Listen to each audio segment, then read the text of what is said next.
The older people usually say that we owe it to the young people to give them hope. But we don't want you to be hopeful, we want you to panic. In August last year, I decided that this was enough. I sat myself down on the ground outside the Swedish Parliament. The symbolism of the school strike is that since you adults don't give a damn about my future, I won't either. Why should we care for our future when we might not have one?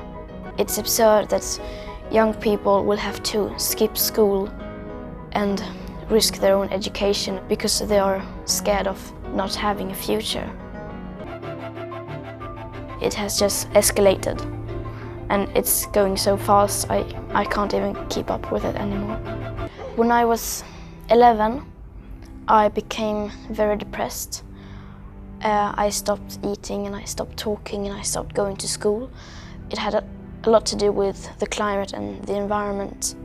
When I was about 8 years old, I first heard about something called climate change or global warming. Apparently that was something humans had created by our way of living. I started making changes in my own life, like stop flying, stop eating meat and dairy, and stop buying new things. And also, I have Asperger's syndrome. I'm a bit different from everyone else.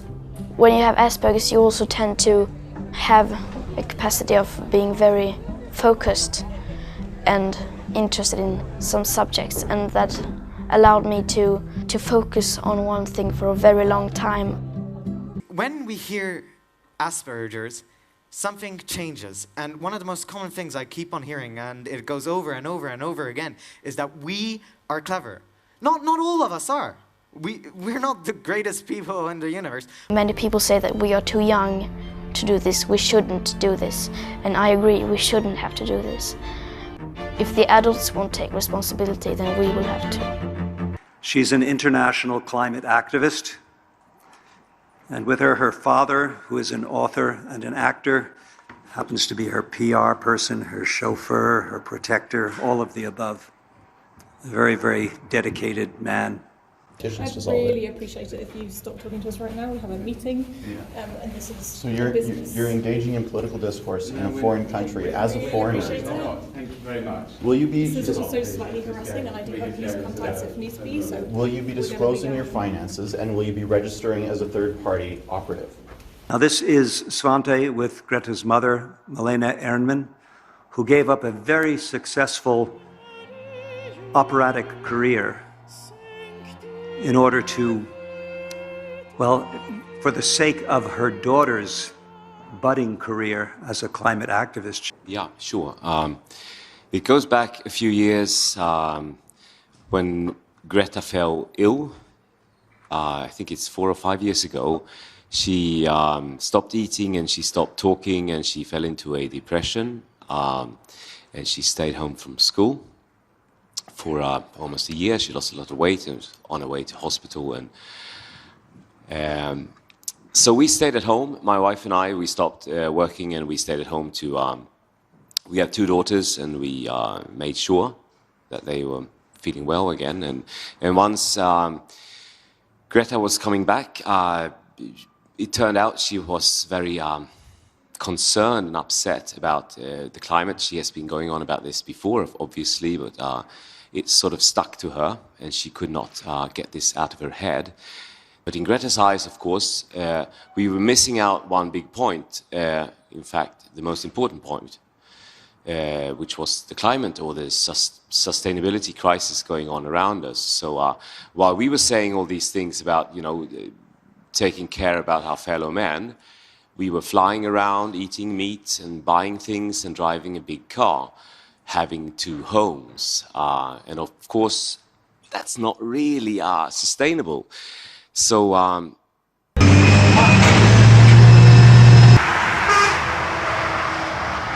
and then we realized that we were, of course, a huge part of the problem.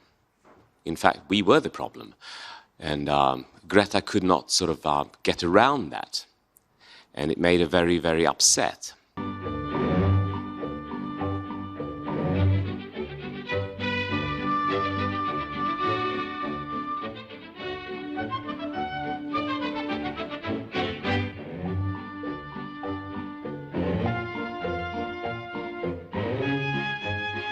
So listening to her, we sort of started taking in the sustainability and the climate crisis, and we sort of embarked on a road.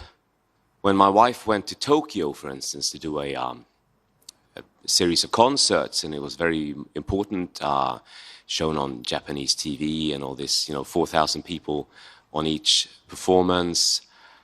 And, that was very important to her. But then again, when she came home, Greta said, you just spent like 20 people's, carbon budget just living in West Africa, for instance, with their carbon footprint, just by going back and forth to Tokyo. So Greta said, you can't go on doing that. You cannot stand up for human rights while you're living this lifestyle. And so we gave up that lifestyle, and my wife stopped flying 2016, and I stopped flying 6 months later. And Greta, of course, stopped flying way before that. Will you be flying home? No, I don't know. Take a boat back? If it's possible. Yeah. Greta was getting more and more frustrated about the way that, the politicians keep saying, this is the most important issue of all, and yet the emissions are still rising, and then she decided to go on school strike. But now with 7 billion people, we can't do that. We cannot do this double lifestyle anymore, because, time's up. This is El Oro, a province in the south of Ecuador. This place revolves around one thing: bananas. About 50 years ago. Here's an interesting trivia question. Do you happen to know what item is most sold at Walmart? I'll give you a hint. It's a berry that grows from an herb, or if you come from the United Kingdom, a herb. Here's another hint. The herb is in the family Musaceae, and the most popular version of this berry is called the Cavendish. And if you still don't know, does it help to know that it was among the first fruits to be domesticated by humans, that it is so historically important that empires have been built on it and governments overthrown because of it, and that comedians have made entire careers slipping on its peel? Driven by some biofuel or something like this. But, we bought an electric car 3 years ago thinking, wow, we're going to fix this. But we cannot buy electrical cars. We cannot own cars at all. If we are serious about the 1.5, we can't be driving, private cars. You're paying for everything. You pay for the Tesla? No one's paying for the Tesla. You bought the Tesla for free. You borrowed the Tesla for free from New York. Yeah, from Arnold Schwarzenegger. Mr. Schwarzenegger, you invited Greta to the summit here in Vienna via Twitter, and she tweeted back and she said, "Count me in, hasta la vista, baby." And now The most surprising thing is that I realized a while ago that people don't know that we are in this emergent situation. Of course, we know something is going on. We know that the planet is warming because of greenhouse gases caused by humans. They don't know the basic facts. They don't know what the Keeling curve is. They don't know what the albedo effect is. You're what we call a 6 sigma person. Your knowledge of the climate is 6 standard deviations out from the average. So if the average journalist does not know what you know, don't be surprised in the future.